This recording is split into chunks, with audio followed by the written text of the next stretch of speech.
Mm.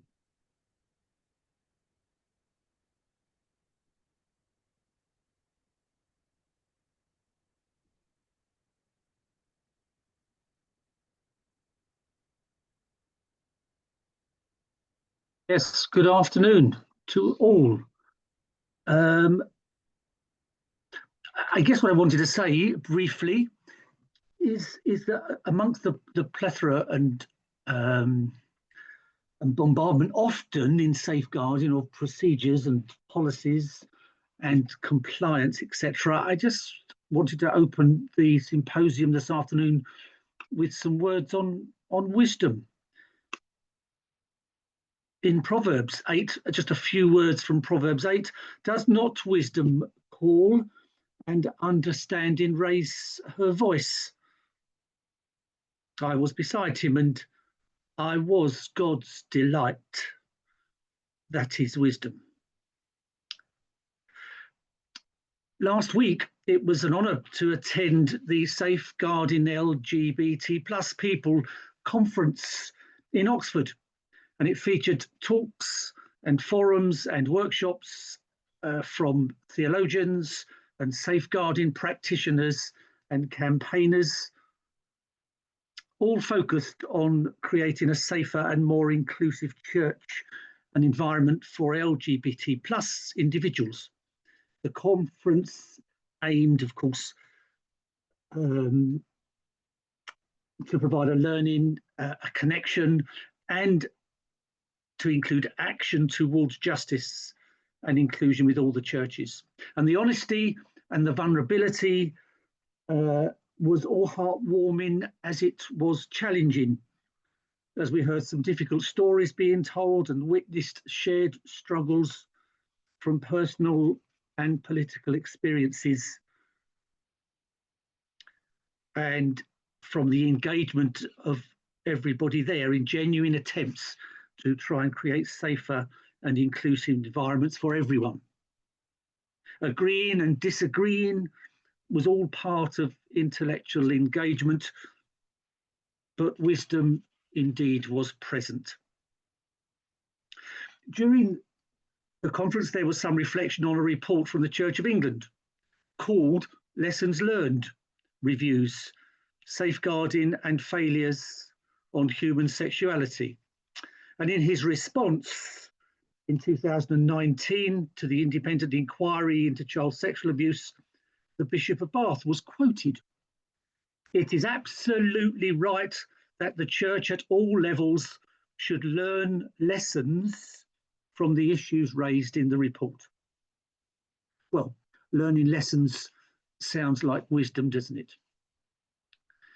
In my social work career from the past 35 odd years it was, I must have reflected and engaged with dozens and dozens of similar such reports, mainly around child abuse reports, right back from the 70s with Maria Colwell through to Tyra Henry and Jasmine Beckford, and then, of course, the social work watershed in 2000 of Victoria Climbié.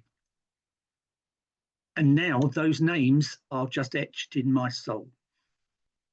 But like the inquiry I just mentioned, and many other inquiries since in relation to adults and probably lots of other disasters as well,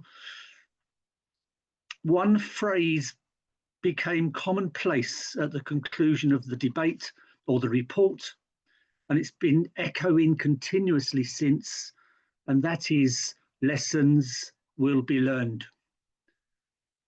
And given the number of times that phrase has been repeated in these reports and others, I sometimes wonder why we are all not a more perfect people. Maybe it's because that phrase has an inherent weakness.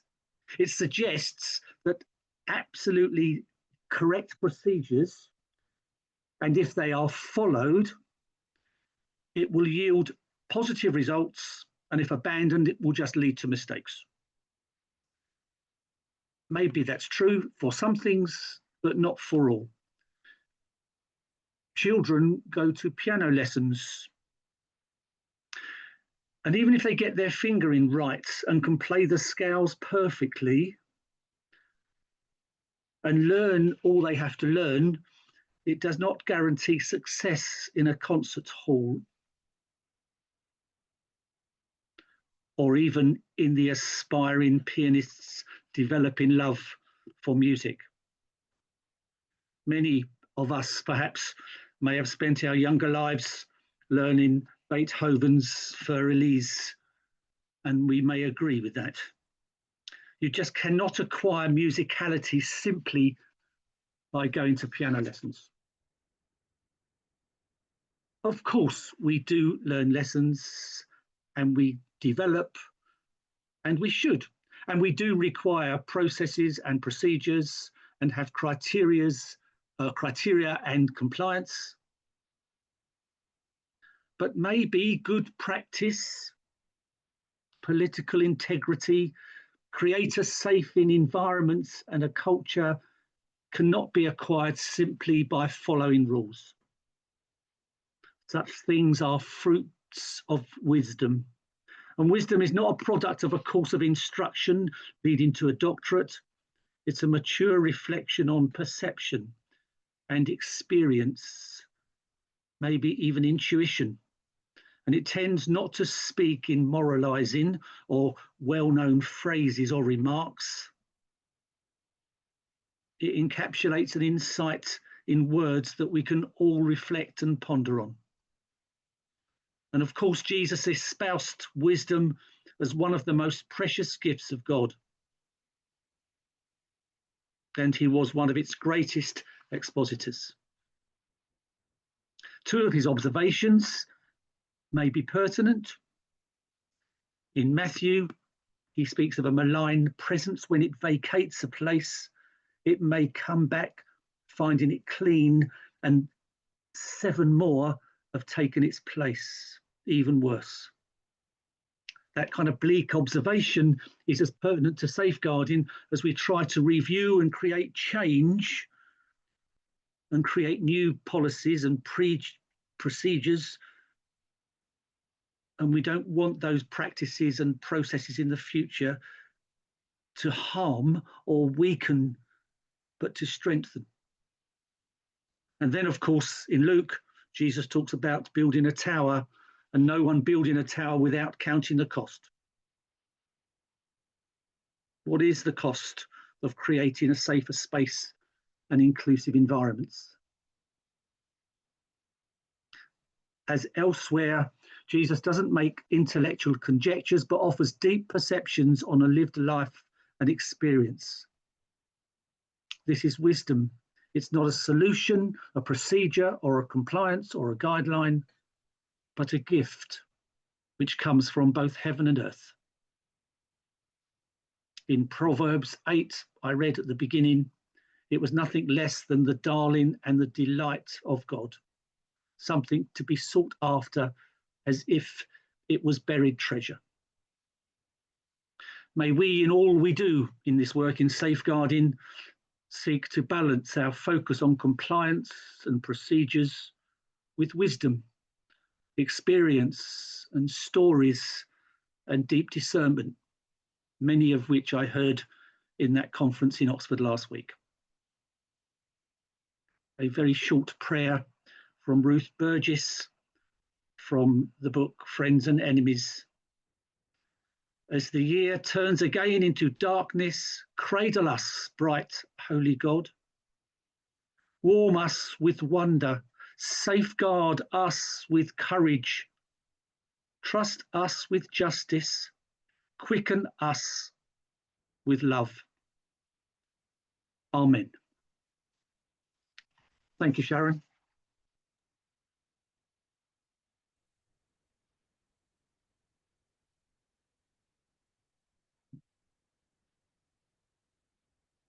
Thanks, Roger. So the next part of the session, we're going to be hearing from Kerry, who's our Policy Development Officer, and Carrie, who's our Training and Development Officer. Kerry's going to give us some general updates around some changes to some guidelines and procedures, and then Carrie's going to hand over to run most of this part of the session with some updates on the training framework that was adopted at General Assembly earlier in the summer.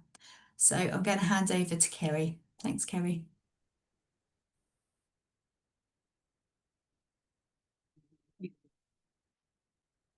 Thanks, Sharon. So I'm just going to update very briefly on 2 areas, criminal records checks and good practice guidance. And so that 4 topics we're going to look at very briefly. Firstly, just to talk about some changes that are coming up in terms of how we do the ID verification for DBS checks. Then a little bit on the DBS update service, because we get a number of questions about that. Very briefly, something about Scotland, and then a little bit on Good Practice 6 at the end. I'm only really doing sort of headlines. 1 or 2 of these areas are quite complicated. So this is really just to flag up some key points. And then I will share my email address at the end. And if anyone's got further questions or things that you want to follow up afterwards, please do feel free to get in touch with me. So firstly, just briefly to talk about what's happening with DBS checks. So the DBS are changing the rules around how we do the ID verification. And there are sort of 4 main aspects to that, which I've just listed there.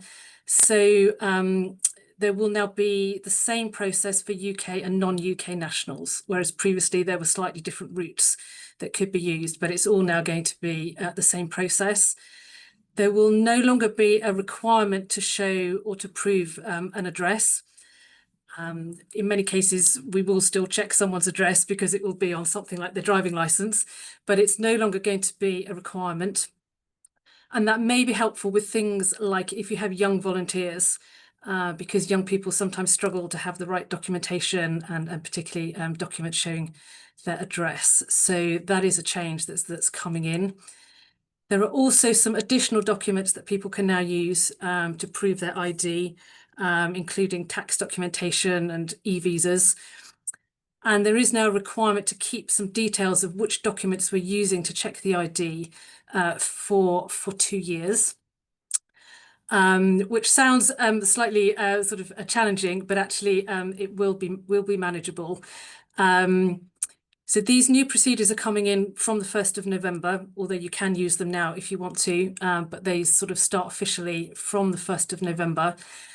It will all be handled within the DDC portal. So they have updated their systems to reflect the new changes. So it's all taken care of within DDC, including the requirement to keep the details of which documents are being used. That's all going to be covered within DDC. So it shouldn't affect things sort of too much in practice. You know, a lot of what you do will be the same within DDC, but just with those changes around address and additional documents that people can use.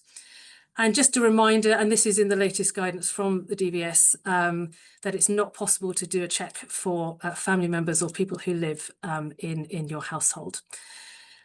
We have circulated a little bit of information about this through the newsletter, but we will put something in the next newsletter as well, just to reinforce these points. But as I say, it's already covered by DDC in their systems. Okay. The next thing just to touch on is the update service, because we do get some questions about this. And the DBS update service there's no expectation or requirement to use it. But some people have asked about it and want to. So just to flag up very briefly what is involved. It is quite complex. So this is just headlines, but just to sort of create that awareness. In order to use the DBS update service, so if somebody comes because they have a DBS certificate already and asking you just to use that as the basis to check their eligibility without doing a new one, it sounds great and it sounds quite straightforward, but actually it can be more complicated. In order to use it, an individual has to be registered. and that registration now has to be updated every year. So if people forget to update or they miss the deadline, it's no longer valid, and the update service wouldn't be usable in that situation. It's very important to be clear about what it does and doesn't do. So the update service doesn't give live updates. So if somebody is on the update service and gets a conviction or something is added onto their DBS certificate, you wouldn't get an automatic update of that.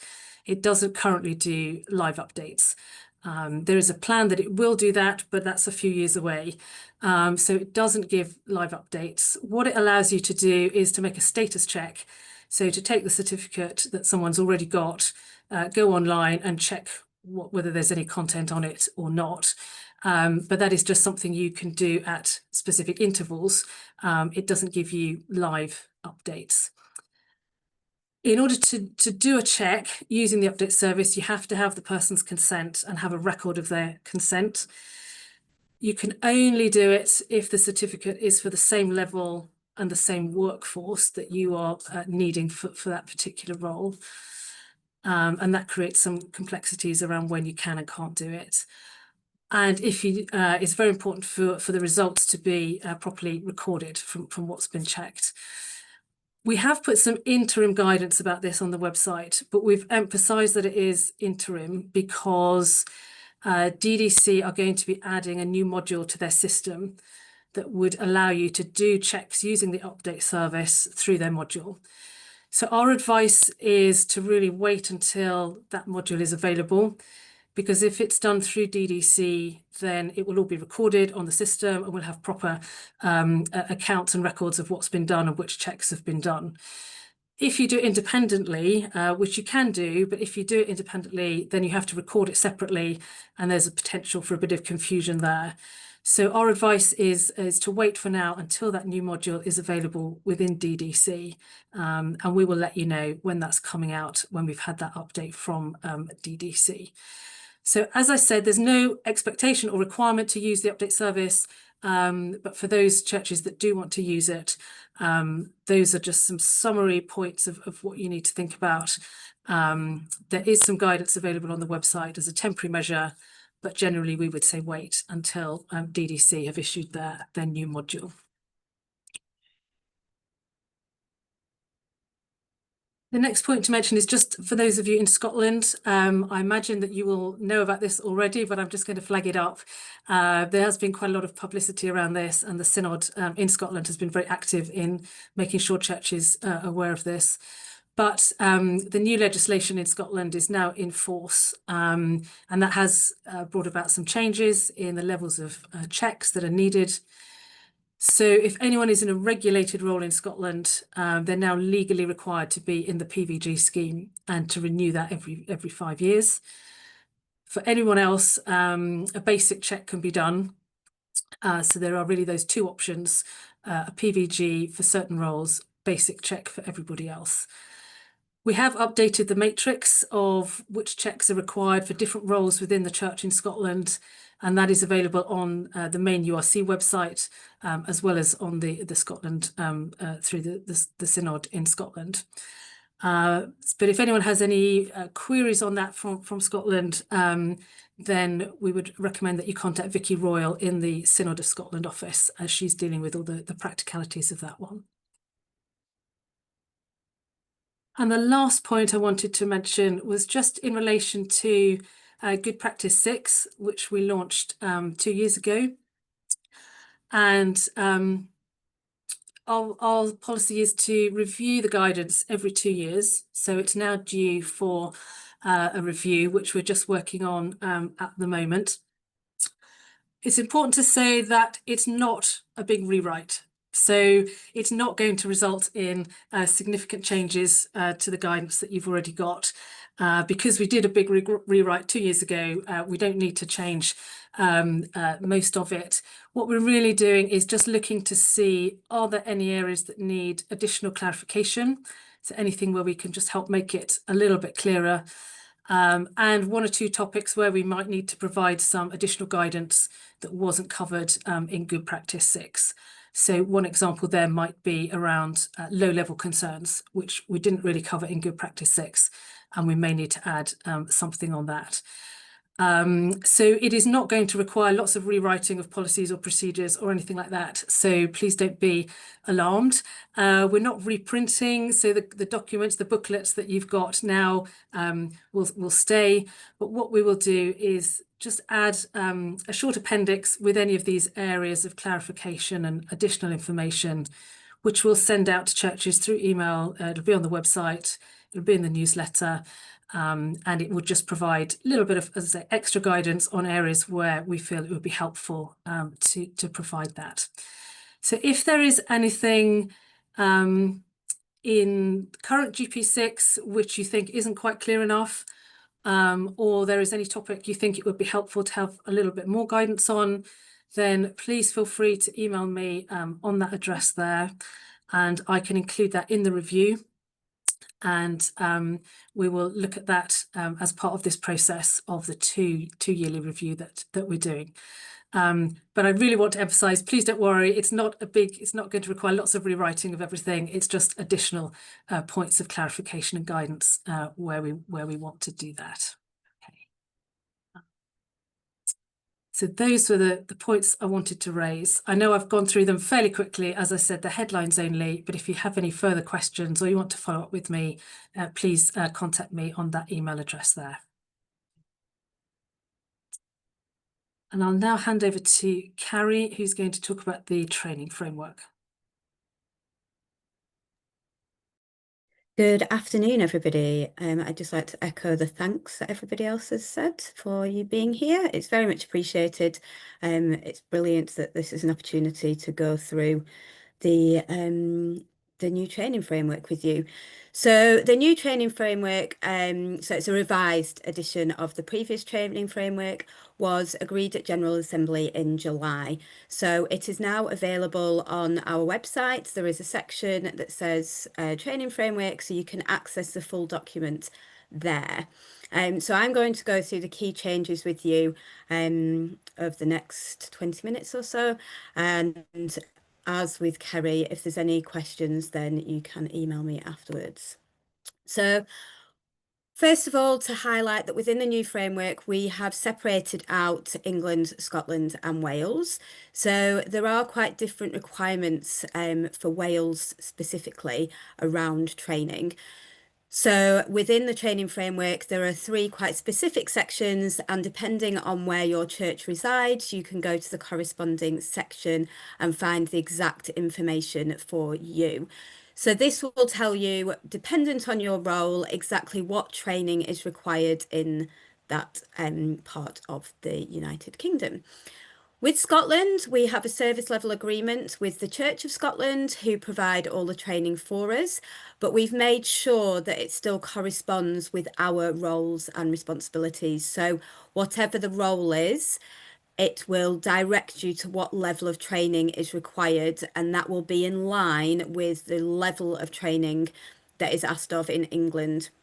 We've worked very closely with the Church of Scotland to ensure that what's in their training framework and what is in their requirements mirrors what we require of you. One of the questions I've had recently from Scotland is around the requirement for trustees to do the trustee pathway within Scotland, and that is absolutely fine. If you are within Scotland and you are a trustee, you do that pathway. You are not required to do the other training.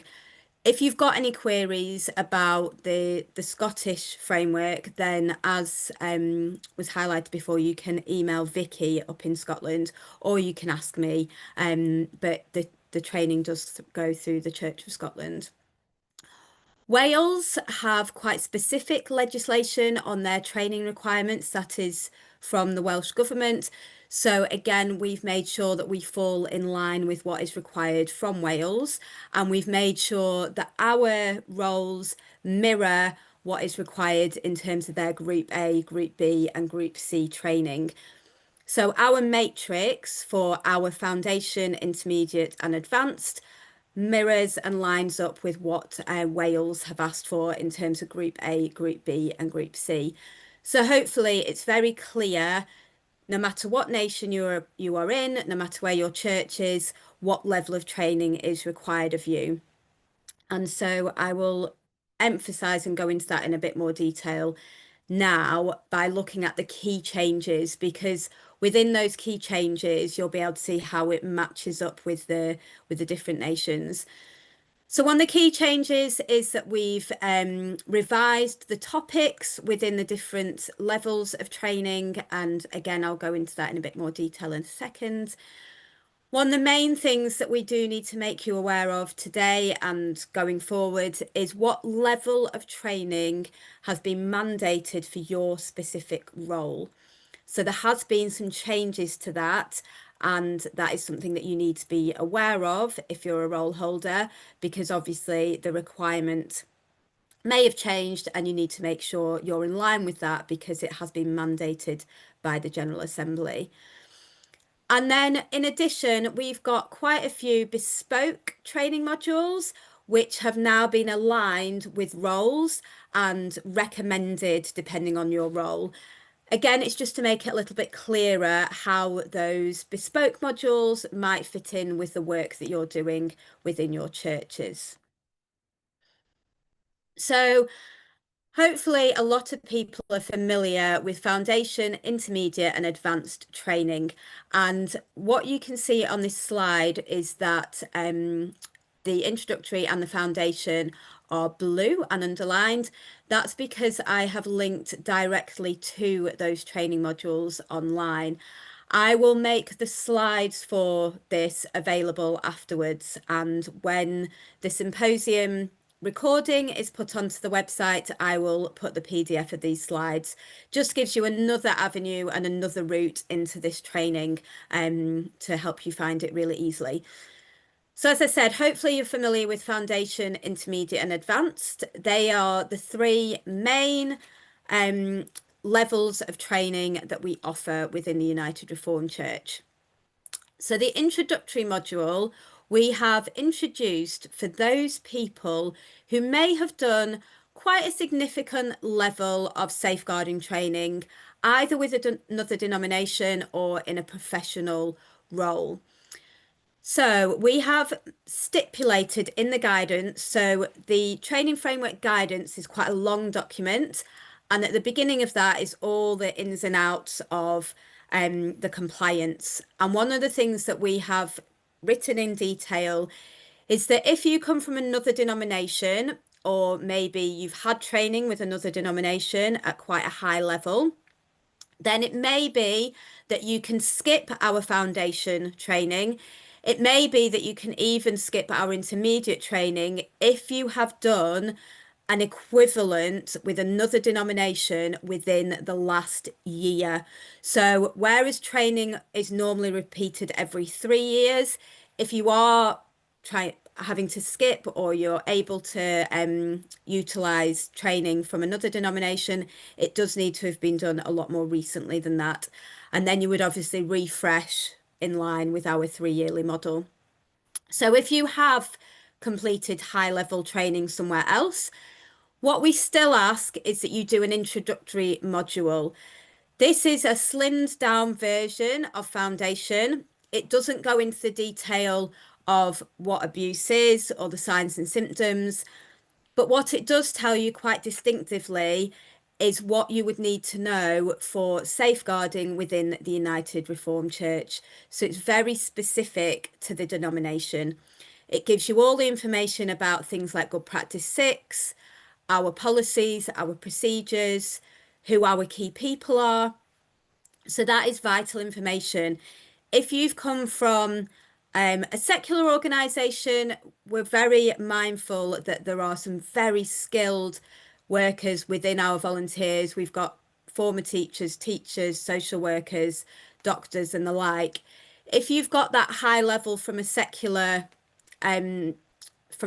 training, again, we still ask you to do this introductory module because there will be elements of safeguarding within a church context and specifically the United Reformed Church that you would still need to know about. So the key thing there is, if you think you've got very high level training elsewhere, please speak to your synod safeguarding officer. Don't make the assumption that you don't need to do our training. Please speak to them. But it may be, like I said, that you don't need to repeat. We're not trying to get you to do onerous amounts of training where you may have already been trained recently. But we would ask you just to do that introduction. It's very short and it's available as an e-learning package. It will only take 45 minutes max. And it does just give you that knowledge about safeguarding within our denomination. All of the guidance around that, around what's accepted and what we will allow, is, like I said, in the body of the text within the training framework. There is also, in addition, some flow charts. So as well as the body of text at the beginning, I've created flow charts which just emphasize again what roles and responsibilities follow which path. I will talk about that a little bit more on another slide. The other change that you will see here is we're now offering a combined module. This is a combination of the foundation and the intermediate training. What this is allowing is that if you are new to training and you need to do the foundation and the intermediate, rather than having to do 2 training sessions, you would just have to do the one. So it combines both of them. Once you are trained to a specific level, so if you need to complete up to intermediate level, or if you need to complete up to advanced, when you repeat and renew your training in 3 years' time, you only ever repeat at the highest level to which you've been trained. So if you're at the stage where you've completed all the way to advanced training, you now don't need to do any safeguarding training for 3 years. And once you do come to do a refresher in 3 years' time, it will be a refresher at advanced level. This refresher will incorporate elements of foundation, elements of intermediate, but will give you all the way up to that advanced level. So we don't ask you to repeat the lower levels once you've got to that higher level. So in 3 years' time, you're not having to do 3 lots of training. You're just doing the 1 or 2 lots of training. So if you're somebody that needs up to an intermediate level, then in 3 years' time, you would do that intermediate level training. The combined module will be delivered by synod safeguarding officers, either on Zoom or in person. So it just means that if you need that in-person training or you need to come to a Zoom session, rather than accessing foundation in that way, you would access it combined and get trained at an intermediate level. If you only ever need to do foundation, the only real way to access that is via the e-learning. So again, the link to that e-learning will be on this slide, but you can also find it on the URC website. It's usually circulated within our newsletter. I know a lot of synod pages have it as well. So there's lots and lots of ways to find the link to that. It's on the URC Learning Hub. That's where it's hosted. So just to clarify that, if you need to do just foundation, you access it online. If you need to do up to an intermediate level, you can either do that by attending a combined foundation and intermediate, or by doing your foundation as an e-learning and then going to an intermediate session. The advanced level training has to be completed with your synod safeguarding officer, and they are being offered either as Zoom sessions or as in-person training. The advanced training takes about 4.5 to 5 hours. So that's either on a full day or sometimes across 2 or 3 Zoom sessions. So they're the levels, but obviously you need to know in your role what level is required of you. And again, this can be found within the body of that text in both a matrix and a flowchart. One of the key changes that people need to be aware of is that elders are now being asked to do up to intermediate level training. This is one of the reasons why we've now got that combined package. So if you are an elder, you will have to do up to intermediate level now, but it may be that you can do that in conjunction with your foundation if you're new to training and you need to start from scratch. If not, you will need to do the intermediate, but then like I said, in 3 years' time when you refresh, you would refresh at that intermediate level. So going forward, once you've done the initial training, it's not going to increase how much training you need to do, because when you refresh, it's just one course. What we're finding is that a lot of elders are being trained to the intermediate level anyway, because they've got dual roles. So a lot of elders have another role that requires that level of training. So hopefully it won't be too onerous for elders to get trained. This was consulted on very widely across the denomination. It was consulted with a range of different role holders. It was consulted with all the safeguarding officers, all the moderators, and then obviously it was passed at General Assembly.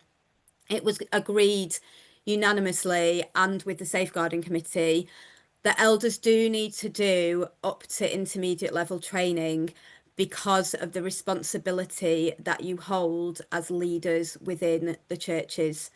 Lots of elders are taking on quite significant leadership roles, especially where there's no minister or ministers are sharing. They've got a pastorate with a multitude of churches, and therefore elders are often having to be in charge of things like the culture of your church, safer activities, safer recruitment. So it is really, really important. The other key change in terms of levels is that we are asking all church safeguarding coordinators to be trained up to an advanced level. Again, this ties very much in with the responsibilities held by church safeguarding coordinators. If there is a risk within your church, if there's an offender, if there's an allegation, it's the church safeguarding coordinator that will be involved in some of those decisions or managing that risk in conjunction with your synod safeguarding officer. So it's therefore really important for those role holders to have that level of training, because it is that level of training that goes into some of those topics about managing risk, managing allegations, managing offenders. It also looks very much at grooming and how churches may be affected and our unconscious bias. All very important topics. So we obviously don't limit who can do training. It's mandated for certain role holders, but we don't say that you can't do it. So no matter what your role, anybody can access intermediate or advanced if that's what they want to do. That is absolutely fine. So those are some of the key changes in terms of mandated roles. That is made really clear in the matrix and the flowcharts. I'm going to show you the document itself in a moment so you can see the matrix and the flowcharts and what they look like in case you've not seen them before. But that document is for you to look at in your own time. It will be quite hard to see on a screen all of the ins and outs of that matrix and all of the ins and outs of those flowcharts. But I will show them to you so that you can see what they look like. I've already explained about the recognition of other denominations, and again, it's very important to look at what it says within the document itself, so you're not having to remember from this session exactly who can do what.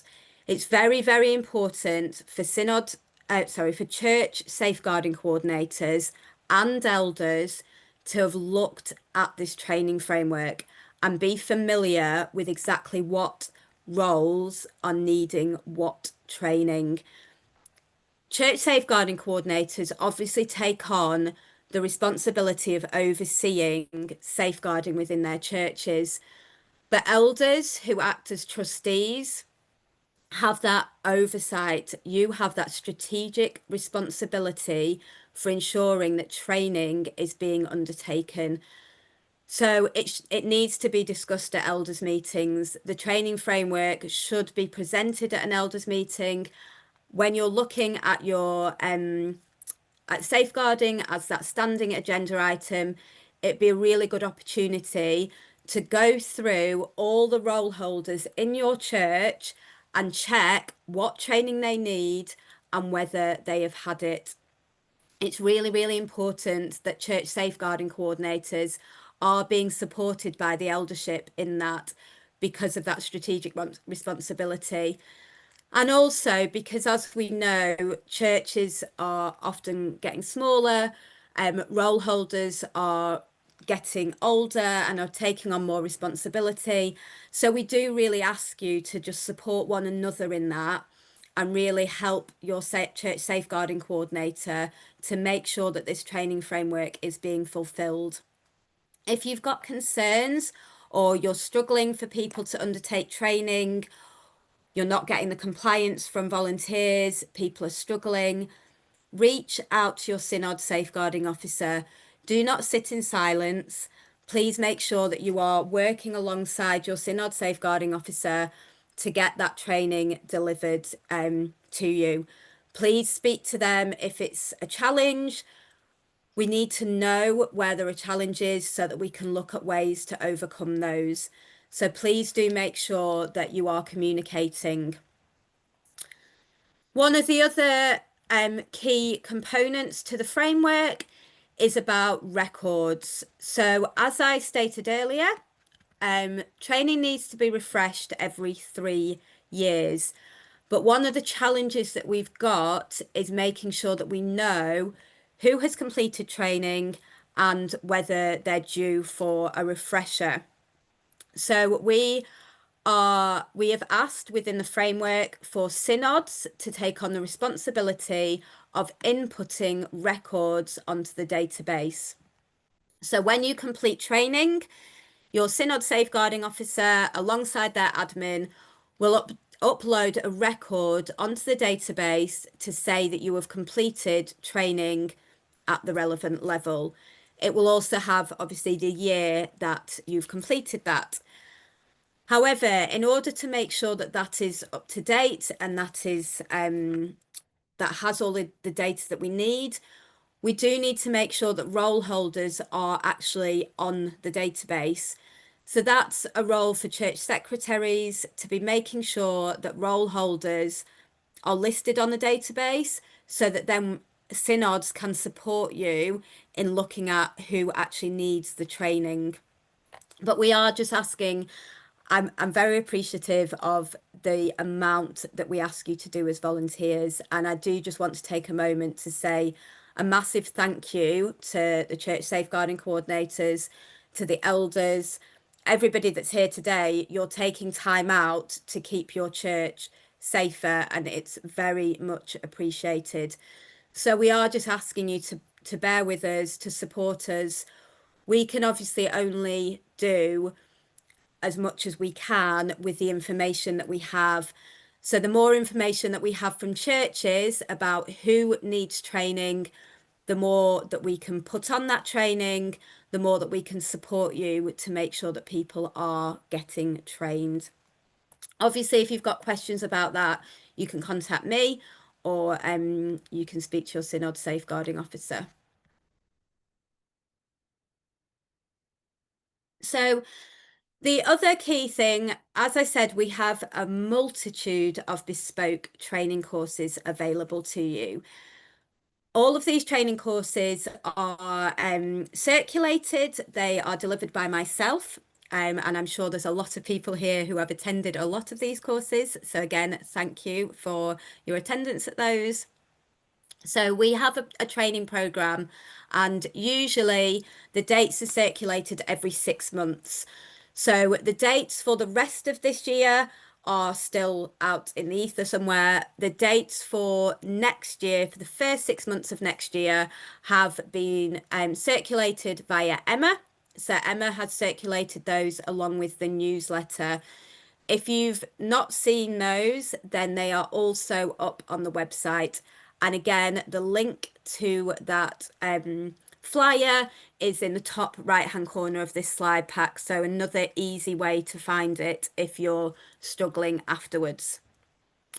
So you can see a whole list of training courses, and we aim to deliver at least 2 of these every year. Sometimes I deliver more if there's a request for more. If there's lots of people wanting to access them, then I'm more than happy to deliver more of them. The Spiritual Abuse and the Church Safeguarding Coordinators e-learning, again highlighted in blue, are also available as e-learning courses on the Learning Hub. And those blue underlined titles there will direct you straight to that training. So spiritual abuse, spiritual abuse is delivered on Zoom by myself twice a year. It's also available as an e-learning package. So if that's something that you're interested in, you can go straight to this link and you can do that online. So as I said, those dates, sorry, I'm just going to have to have some water. Those dates are available for next year. If you click on the link, or you go to the website, or you find the flyer that was circulated in the newsletter, you can book those by emailing Emma, and Emma will happily book you onto those. So, sorry, I'm really struggling with a sore throat at the minute. The final thing that I'm going to do is direct you to the training framework itself, and hopefully, right, I will have to change what I'm screen sharing.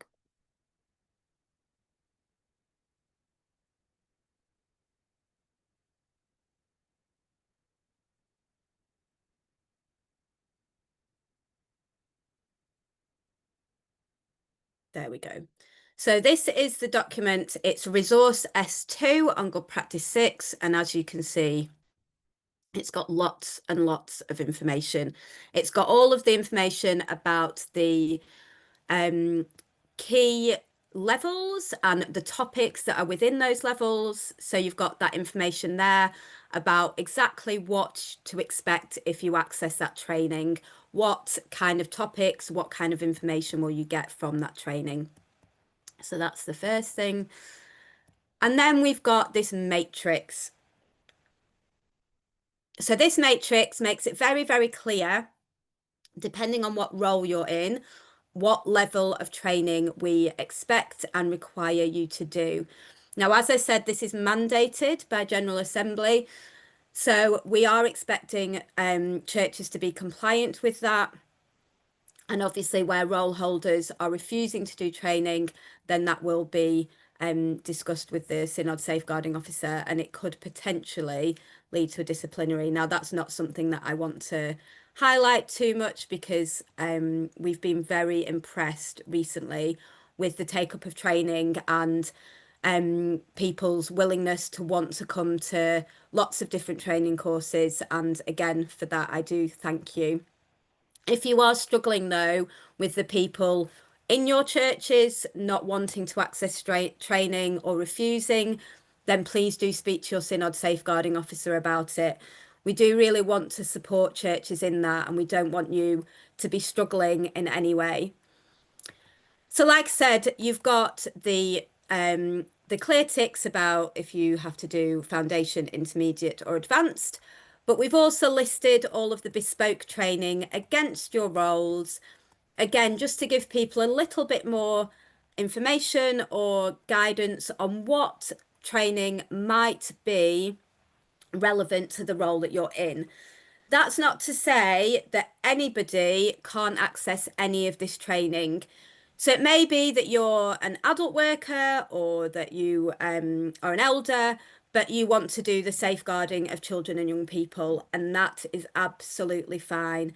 Anybody in any of the church roles can access any of this training. It's open to everybody, and the more people, the better. As I always say in my training, the key thing to safeguarding is keeping that conversation going, is making people aware. So more people doing training, the more awareness we will have. So that's the matrix. And then, as I explained, there's also a flow chart to complement that. The flow chart gives you a bit more information about your role. So it asks you questions about what kind of responsibilities you have in your role. It may be that based on this, the matrix, that you think that you shouldn't be doing an advanced level, for example. But it may be that you go to the flow chart and think, actually, yes, I do that in my role. And it may be that you are advised to do it, even if it's not mandatory. So please do take a look at what roles and responsibilities are requiring which training, but also which training is there as a recommendation. This flowchart is the second one, and this one gives you information about who can potentially skip straight to an advanced level or an intermediate level, and what you do about refreshing. So those flowcharts are really important. I would highly recommend that the matrix is printed out so that role holders can have a look at it, and the flowcharts are also printed out and potentially put on your walls so that everybody can see quite visually. These bespoke modules, like I said, there's a flyer that gives you the dates. I would please kindly ask that that flyer is again printed out and displayed prominently in your church, and circulated amongst everybody who may want to do that training. So that takes me nicely up to the breaking point. So I've done quite well on time. It's 2:29. So I know that that's a lot of information to take in, and I do appreciate your time. Like I said, I'll make those slides available to you, so you've got that key information and the links to where you can go to those key bits of training and directly to the training framework itself. And if you do have any queries, you can email me. I will put my email address in the chat later, just so that everyone has it, because I didn't put it on a slide. But for now, it is time for you to go for a break. So you have 15 minutes, and when we come back, we will be welcoming Carolina from Restored.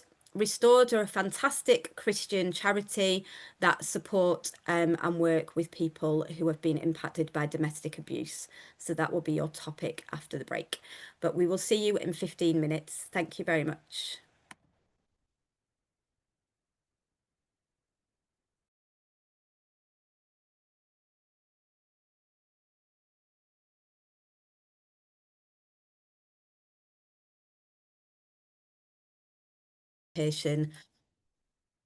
Thank you. Recording in progress.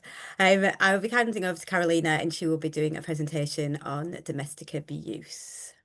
Thank you, Carrie. Thank you, everyone, Carrie and the team, for inviting us to talk about this topic in the next 45 minutes. My name is Carolina. I'm training manager at Restored. We work primarily to support victims of domestic abuse, but of course, we acknowledge that this is something that affects both men and women, and men can absolutely be also victims of domestic abuse and face their own unique barriers to disclosure and to seek help.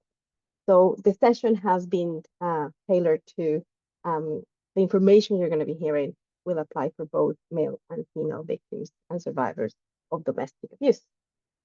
So first of all, I would like to start by saying domestic abuse is a difficult subject, and it can affect us all. And if you have been affected by these, please make sure you keep yourself safe, prioritize your well-being. Of course, this is not a session where we're going to share, but in general, it's important to keep, as it was said already at the beginning, keep ourselves safe. I'm going to encourage, as this is a safeguarding space, that actually you can consider something simple that you can do after the whole symposium is finished, that brings joy to your heart and peace to your soul. Whether it's going for a walk with your dog, having a piece of chocolate, having a time of prayer and reflection, listening to your favorite song, hugging a loved one. Something simple that you can do at the end of this symposium just to feed your heart and your soul after some topics that are sometimes difficult to hear and process. So think of that. I'm going to give you literally 10 seconds to put that in your mind, and hopefully you will remember at the end.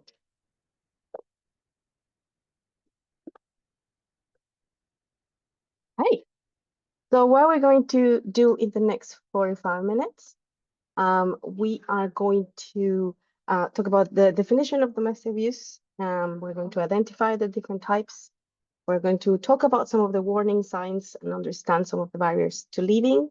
And we're going to explore how to respond safely and compassionately to a disclosure. And a lot of what is going to be said has been taken out for the wonderful guide that is already been mentioned from the beginning. So this will be reflected in that document. What we are saying is complementing that. But why does talking about domestic abuse matters? So these are the statistics for March 2023. 2.1 million people aged 16 plus have experienced domestic abuse in England and Wales. 1 in 4 women, and that's 1 in 7 men, experience domestic abuse in their lifetime. Now, we at Restore did a research in 2018 in churches in Cumbria, and we found out that faith is not a protective factor. We found that the levels of abuse are the same inside and outside the church. And more importantly, for the training purposes, that only 2 out of 7 people thought their church was able to respond well to a disclosure of abuse. So it's a very important issue to talk about, and that's why we're spending some time on this. So we're going to go to the definition. This definition is taken from the Domestic Abuse Act 2021, but it's also used in the other nations, in Scotland and Wales. So we understand domestic abuse as any incident or pattern of controlling, coercive, threatening behavior, violence or abuse between those aged 16 or over who are or have been intimate partners or family members. And I just want to highlight 3 things on this so far. The first is how we name particularly those aged 16 or over. Back in 10, 12 years ago, it was recognized, and is still the case, that the highest prevalence of abuse is for the cohort of 16 to 24 years old. So the fact that our definition recognizes this means that even though you are a minor, if you're 16 or 17 years old, you can access services as if you were an adult. For both survivors and perpetrators. The other thing I wanted to highlight, and again, this also applies for all the other nations, is the acknowledgement of coercive and control being at the center of domestic abuse. There was a lot of work done before 2015 to move from the idea that domestic abuse was the black eye and move more to understanding of the complexities of the behaviors that underpin domestic abuse. Some of them are never physically seen or experienced in the physical body of the person.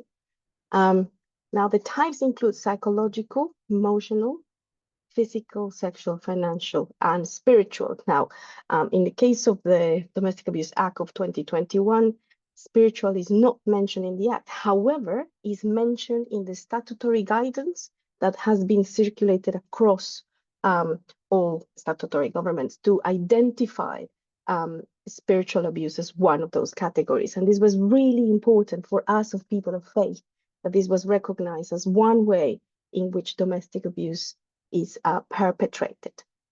So I wanted to, sometimes there is certain confusion between the different types. So just briefly to say, so psychological abuse is obviously affects the way a person perceives their reality. So it's persuading a victim survivor to doubt their own sanity of mind. And this includes the term gaslighting, shifting the blame to the victim and survivor. For example, presenting insults as jokes. suggesting the victim or survivor is mentally unstable. That's all part of psychological abuse. Physical abuse obviously affects our bodies, so being threatened, being kicked, punched, pinched, pushed, dragged, all those kind of things. Anything that causes harm to our bodies is part of the physical abuse. Sexual abuse, of course, affects the way we see, we feel, or we experience sex, and this includes, of course, rape and sexual assault, force involved in making or watching people pornography, being pursued or being tricked into having unsafe sex, including deception over the use of birth control. Within sexual abuse, we can also have reproductive coercion, for instance, forcing a victim to have an abortion, or a general cycle of feeling that the person doesn't have a choice in terms of having a child or not. The other one will be financial abuse, and this sometimes goes beyond only money, but this can take different forms, interfering in the way that people manage their money, having access to other resources, delivery, frustrating, for example, the sale or share assets, or closure of joint accounts or mortgages, taking debt in the name of the other partner without the partner consent, refusing to contribute to household incomes or cost, stopping the survivor from working, or actually push them to work all the time and control the money. So all those different examples of financial abuse. Now, the emotional abuse, and sometimes this is where we get a bit confused. So the psychological abuse is about our perception of reality.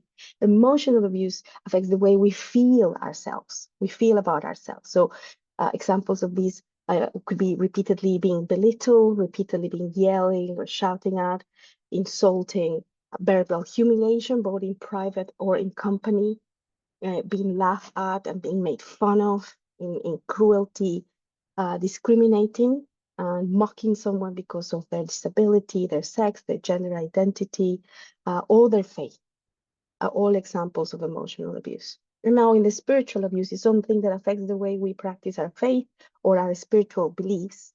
And this can include requirements for secrecy and silence, marital rape, and the use of religious scripture to justify that, coercion to conform or control through the use of sacred text. Basically, a lot of examples of spiritual abuse is using, for us as Christians, will be the Bible to manipulate the person into doing things that they wouldn't like to do or wouldn't do otherwise if they were not feel pushed by their beliefs. So that's just a bit of examples of the different types of domestic abuse. What I would like to share with you next is some of the most common myths and misconceptions that we may have, or probably you don't have, but you may come across that the people that you support. For example, that domestic abuse is just about anger and stress. And what we know, and I'm sure this is part of the training already, is that abuse is intentional and directional. People who are abusive usually choose when, where, and towards whom they act in a controlling and sometimes violent way. For example, they may shout at their partner, or may they be very derogative towards their partner and behave in ways that are really threatening. But outside the house, they could be charming and kind and can display compassion and helpfulness. So in this way, we know the behavior can be controlled and the behavior is directional. If you have accompanied survivors, you may have found this yourself, is the dichotomy of how the person behaves inside is very different to the person that behaves outside the home. And this in itself creates a huge barrier for survivors to think that people are going to believe them, because the experience that people may have of this persona is very different of the experience they have of the same person at home. Now, one of the other main myths and misfacts is, if it was that bad, well, they would leave. Obviously, first of all, living is one of the most dangerous times for a survivor of abuse, but also is not the easiest decision to make. Let's remember that we're talking about abuse within an intimate relationship. So this is someone that we love and care for. We have established family. We may have children with, may have bought a house together, or have commitments together.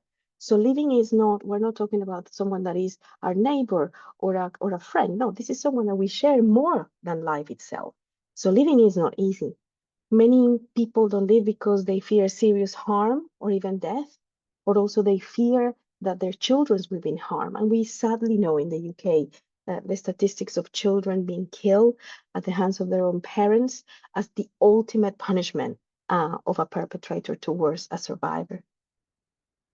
Other states because there is no money, there is nowhere safe to go or hope for the abuse to change and to eventually become what people will think is a normal relationship.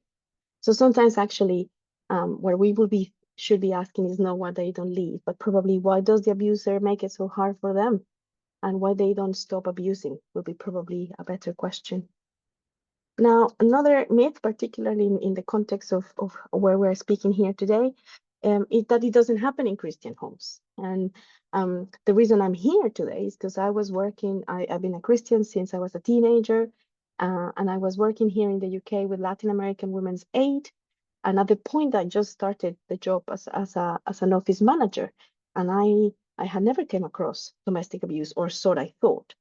And I've been a Christian all my life. And one day I found myself at the refuge. And out of the 6 bedrooms of that place, 2 of them were occupied by Christian women who have been abused by Christian leaders in their own church. Their husbands were leaders of those churches. And I found myself with no answer, because I also thought, of course, domestic abuse doesn't happen in Christian households. And I found myself with no ways of answering my colleagues who were telling me that faith was totally responsible for what they were facing. And I remember, as you do these days, Googling domestic abuse and the Christian faith. And that's how I find Restored, whom I work for now after 12 years. And really starting to understand that actually faith is not a protective factor. We now have the hard evidence to back up that claim. And abuse does happen in Christian homes. And if anything, faith of any faith actually can add to the barriers for people recognizing they are in a relationship with an abuser, but also leaving. Now, equally, faith can be, and it is, a very important element in the recovery of people who are people of faith. So it can be a contributing factor, it can be a barrier, but it's also a source of strength and support in the recovery process, and sometimes in the living process as well. Another myth I wanted to talk was about couples counseling will fix it. And I think this is particularly important and relevant for us as Christians. The importance that we give to the institution of marriage sometimes affects the safety and security of survivors of domestic abuse. And actually, couples counseling, when there is situations of domestic abuse, can put the victim and survivor at greater risk. Domestic abuse is not a relationship problem, it's a control problem. In a relationship with an abuser, one person uses fear and uses the power they have in that relationship to dominate the other. Any counseling setting, particularly a couples counseling setting, will assume that both partners can speak safely and honestly. And that is not the case. The participation, the honest participation of the survivor in this setting will be heavily penalized by the perpetrator once they are at home. But also anything that is said in that setting is likely to then be misconstrued and misused by the perpetrator to actually further the abuse at home. And ultimately, particularly if the counselor is not trained in domestic abuse, and let me say, sadly, the number of counselors, Christian counselors trained in domestic abuse is still very limited. They can become unwittingly allies to the perpetrator. Perpetrators tend to be people who know how to manipulate their audience. They can be charming, they can be engaging, they can own the narrative very easily. And if you're not skilled, if you haven't been trained to recognize and how to deal with that, you can become an unwitting ally to them. So there are many myths and facts, but I picked this for because I thought this could be relevant for today. Now, of course, there is not, I'm not going to tell you, I'll give you a list of signs, because the signs are endless and very different depending on the circumstances, the background of people, and our own personalities and characteristics. But let me just say what you probably already know. Domestic abuse can be hard to spot because, and I just said this, abuses are often charming and respected in public. Victims and survivors may hide the abuse out of fear, out of shame, or protection of their children or any vulnerable adults at home. Some victims and survivors don't realize it's abuse if there is no physical violence. I mean, I know in the last decade or so, there's been a wave of change in the way we talk about these issues, but there is still people who may think, well, it's not as bad as, because he hasn't hit me or she hasn't hit me, or there's not been any physical or sexual violence. And abuse can look different in every relationship. So one partner may never be left alone, constantly regulating, monitoring all what they do, while another partner could be completely ignored, and not the partner not taking any care or attention to them. So it could be at opposite ends of things, which can make it difficult. But one thing that we can do say is common to abuse is the beliefs that uphold those behaviors. Now, in general, and this is not necessarily only faith-related beliefs, but we all behave framed by the beliefs that we uphold in general. And of course, we don't wake up every morning thinking, this is what I believe, and therefore this is how I'm going to behave today. This is all happening in our brains in ways that we are not aware. But we all, in general, unless we are sociopaths, we all behave within our beliefs. That's how our behaviors are framed. And some of the key beliefs that abusers uphold that allow them to abuse is the beliefs of ownership. So the partner belongs to me. That means I can control them. A belief of superiority. I'm superior to my partner. So dismissing their opinions, mocking them, restricting their development. And I'm entitled to these behaviors because that person can be trusted. So that means I can monitor them, I can blame them, I can blame them even for the abuse they are experiencing. Now, sometimes these beliefs are unwittingly supported by the distortion of faith texts. That's not only the Christian text, but many other texts. But in the case of course, today we're going to talk about our own faith, our Christian faith.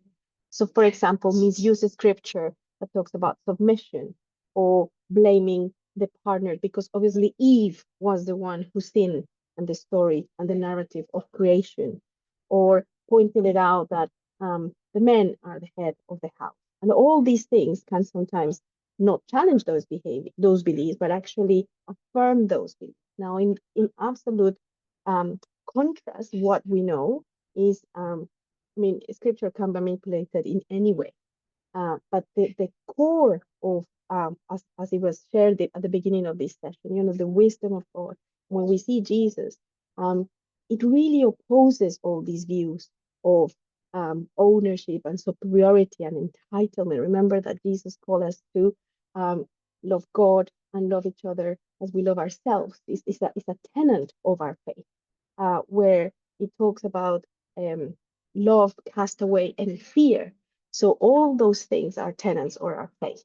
And when we see God, when we relate to God, we don't see a relationship where there is order or superiority or entitlement. Even though he is God, we see a God that is love us sacrificially, that reaches to us constantly, that has sent his most precious Jesus to give us life, an opportunity for redemption and restoration. So within our faith, we can challenge these beliefs, even though some abusers will actually manipulate faith to reinforce it.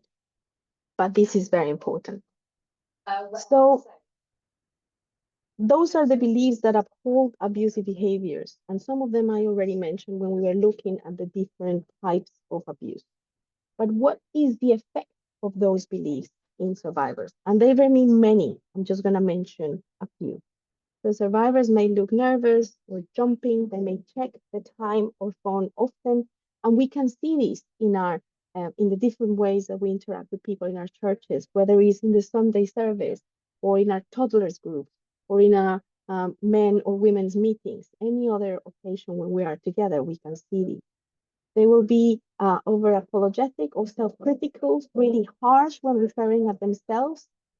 We can see sometimes that we can hear the voice of the perpetrator through the words of the survivor when they refer to themselves, I'm very clumsy, I'm very silly, I'm not very organized. All these bringing themselves down and being over apologetic for everything that they do, because they normally think they are always doing things wrong. They may suddenly withdraw from church or social activities, often at the last minute, with excuses that may sound flaky. And this could be because the abuser is not allowing them to leave the house, or because they have been physically abusive and they don't want to leave the house because there are marks, or because actually leaving the house will create or exacerbate the abuse they are facing, and it's better just to stay and manage things. They were high injuries or, well, over-explaining bruises.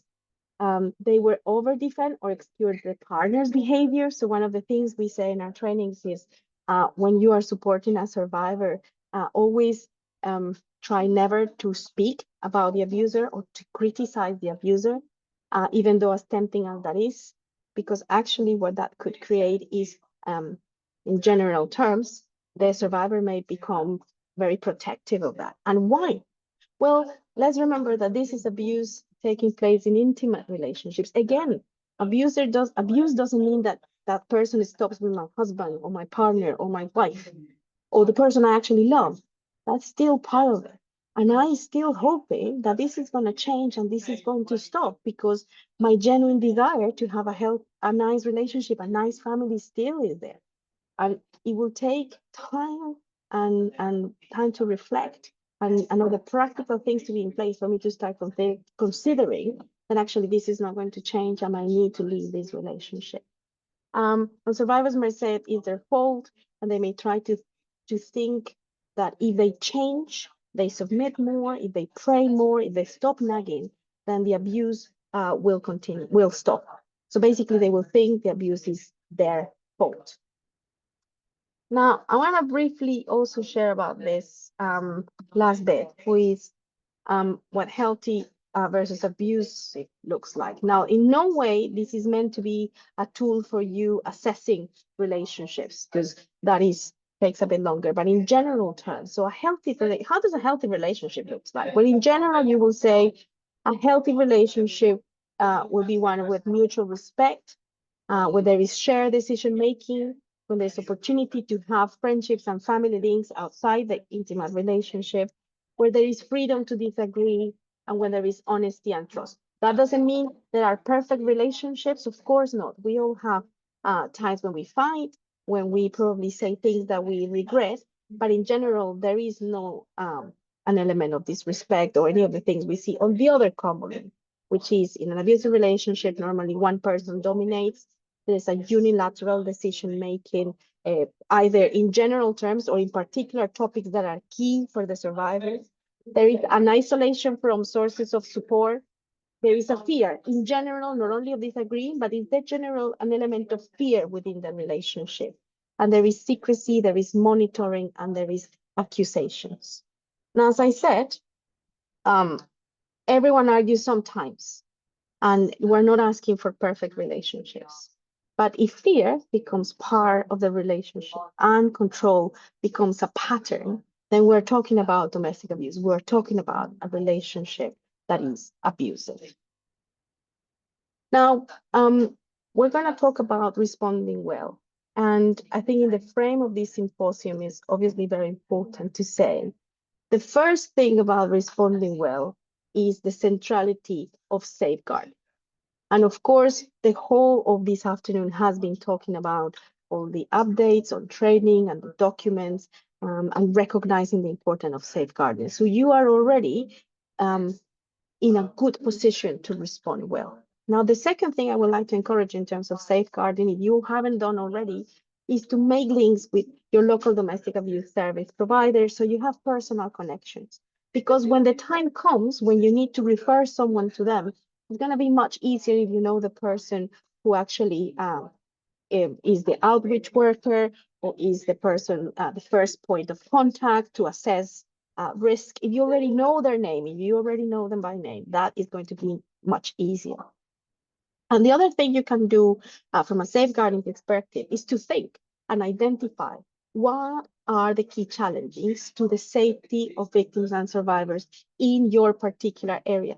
What are the characteristics of the people in your congregation? So, for example, if the majority of congregationals are elderly, so what are the particular challenges that elder domestic abuse survivors face that you can prepare for? If you, the congregation or the community around your congregation has high levels of people from other countries, so high levels of migration, for example, what are the particular challenges in relation to domestic abuse that they may face? So, for example, when I was working with Latin American Women's Aid, of course, one of the biggest challenges was to do with immigration status, because normally your spouse visa is linked to your spouse. And that was a huge barrier for people to leave, or not having recourse to public funds because everything is linked to your husband or to your partner and they happen to be the abusive one. So if you identified beforehand what are the likely barriers that your community or your congregation may face to disclose and also to seek support, then you will be very prepared to respond. So I'm going to give you a minute to consider that. A question is either what else you think we could do, you could do in your setting to be better prepared, but also what are the likely challenges that you face, that your congregation or the community around may face because of their characteristics. So I'm going to give you 30 seconds to think about that. If you have pen and paper, you can write it down, or you can just make a mental note.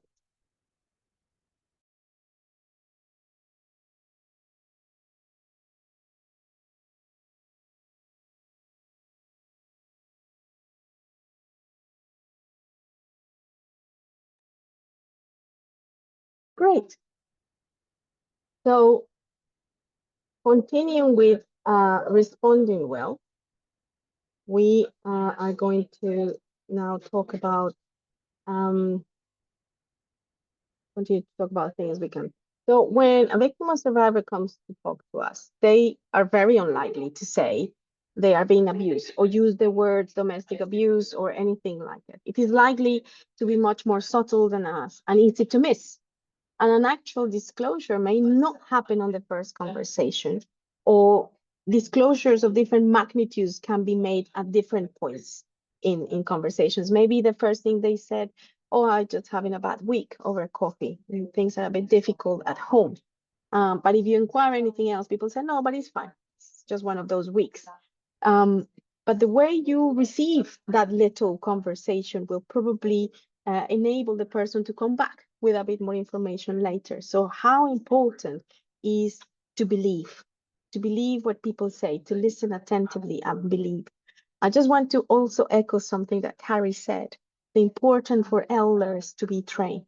The University of Chester did a research last year with 458 Christian survivors of domestic abuse. And the majority of them say that the church leader was the first point of contact. It was the first person they disclosed to. This surprised me because until that point, I thought people will disclose first to a friend. But actually, the majority of them responded to this question as a church leader or someone with an identified role in the church. And this might be for different reasons. I mean, the research didn't dig in more about it, but anecdotally at Restored, we host a survivors network with more than 700 women, the majority here in the UK. And when we have whole conversations about this, trying to explore the reasons behind, we found out that people say, well, I had the hope that if I spoke to someone with some level of responsibility with the church, they can talk to my partner and make them change. That was one. The other one was, I was really scared of speaking about this, and I want someone with some authority to be able to help me in a safe manner. And there are many other reasons like this, but I just want to highlight the importance that people with a particularly role in church, that are publicly in charge, are trained, because it's very likely that they will be the first one to receive a disclosure. Something that, of course, we're not going to do is we're not going to approach the abuser to check the story. Corroborating the veracity of the disclosure put in danger the victim and survivor. Approaching the abuser could set off a chain reaction that increases the likelihood of harm for that person or any children or vulnerable adults living at home. Now, abusers, as I mentioned it before, are very skillful manipulators, and approaching them as a result of a disclosure may offer them an opportunity to use these skills to recruit you to be an unwitting ally. So we need to be very aware of that. I have mentioned this already, but please don't treat it like a regular relationship problem, because as I said before, it is not, and it can further the harm. And very importantly, signpost to domestic abuse services. Now, we know the reality of domestic abuse services across the country is that they are underfunded. And lately, the level of threshold of risk in which they can be able to support is higher and higher. So the gap is being fulfilled. It's been filled by organizations like churches. The gap between those cases that do not go through the threshold of risk for organizations to intervene, but when something needs to be done. And I think it's great that you're having a symposium like this, that you have the documentation and the training that you already have in place, because that will help you to bridge that gap and support survivors in the journey to safety in a way that is appropriate and safe. But always signpost services when it's convenient, and not only domestic abuse services, because the needs of survivors are multiple. People may need legal advice, financial advice, housing, how to journey with their children through these situations that are very complex. And they are a list of organizations, some of them already listed at the back of your guide, where you can find support. So a bit of don'ts and don'ts. So just to summarize, do listen and believe, ensure safety, absolutely call the police if in immediate danger, reassure people that is not their fault. You very likely are going to hear the survivor already carrying the guilt of what is happening, thinking if it is their fault. So appreciate to say and to reaffirm that it's not their fault. Carrie already mentioned this idea of recording and reporting via the appropriate channels. You have a very clear safeguarding structure in the URC. Use it. Use your church and synod safeguarding officers. Don't carry these yourselves. In the Domestic Abuse Act of 2021, and actually in Scotland in 2018, children are recognized as victims of domestic abuse in their own right, which means from a safeguarding perspective, this needs to be treated as a safeguarding issue. And refer to professional service when appropriate. Now, don't investigate or confront the abuser. Don't promise confidentiality. I mean, this is general for any safeguarding issue. Don't offer couples counseling, and don't share details for prayer without consent. Now, of course, we're a Christian, we're a church, so we believe in the power of prayer. But first, do not pray in public for this issue. Don't pray if the person hasn't asked you. And even if the person asks you, pray with wisdom. Don't put pressure on the person as you pray for fixing the marriage or forgiving the perpetrator. Pray with wisdom, and don't use that as space to further the abuse by piling up on the guilt that the person is already carrying because what is happening. Now, I'm gonna briefly touch on this last point, which is, what if the perpetrator is a church? There's going to be instances when the perpetrator is going to be part of our community of faith. So what should we do? At the center of anything that we do should be the safety and the well-being of the victim and survivor, and that of any children or vulnerable adults in the household.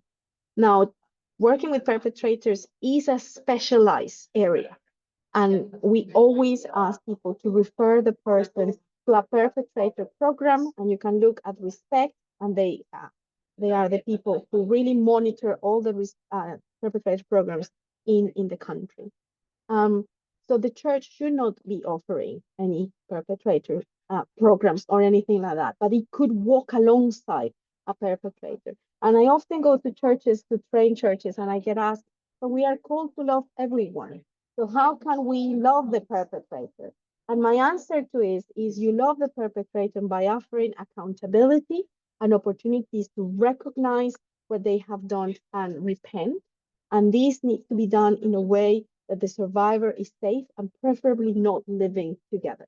To ensure the safety of the survivor is paramount. Now, let's be honest, behavioral change, and this is about behavioral change takes time.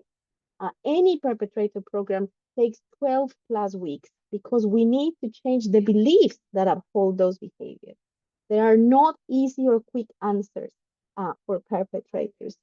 We just need to journey with the support of a specialist and offer that space for accountability, but always having at the center the safety and the well-being of the victim and survivor. Do not meet the perpetrator alone. Do not ask of a character reference. And of course, in any instance, always liaise with the senior safeguarding officer about boundaries and agree. So, in the last few minutes that I have, I know I also been talking a lot, so I will ask you to have a few minutes to consider. There's one thing that you will take away from this session. I will be sharing also these slides so they can be distributed, but I want you to think there's one thing that you will take away from what I have shared with you. What will you take back to your church? And how do you think your church can become a safer place in response to what I said? So I'm going to give you a minute and then I will close.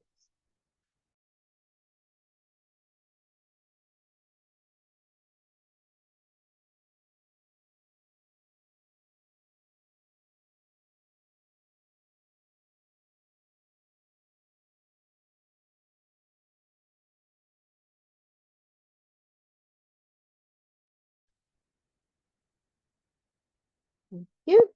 I'm going to finish by sharing, this is, I'm taking this from your guide. It says, the church is called to be a place of refuge and not silence.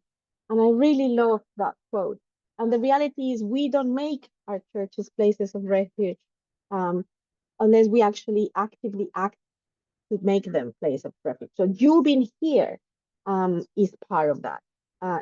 The whole amount of work that has been put into the guide and the whole work, all the work has been put towards the training. All that is part of making our churches place of refuge. And how that you bring to your churches is building that. It's all about action. And of course, if you want to know more about our work, this is our website at restored-uk.org. We have resources for churches. More importantly, today, I want to highlight our space for survivors. We host a network I mentioned before. We have a survivor handbook that is free for any survivor. People can just ask for it on our website, and we posted it to anywhere in the world. So if you have someone who are you walking alongside who is a survivor of domestic abuse, please visit our website and ask for a survivor's handbook because it could be a great resource for them. So thank you so much. Thank you so much for your time today. Thank you very much. I'm just going to bring myself back up. Thank you, Carolina. That was fantastic. Very insightful and very thought-provoking. So thank you very much for that today. And yeah, I'm just going to hand back to Sharon now, who is going to finish up today's session.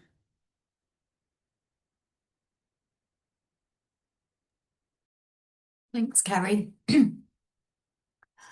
Just going to bring up the last couple of slides.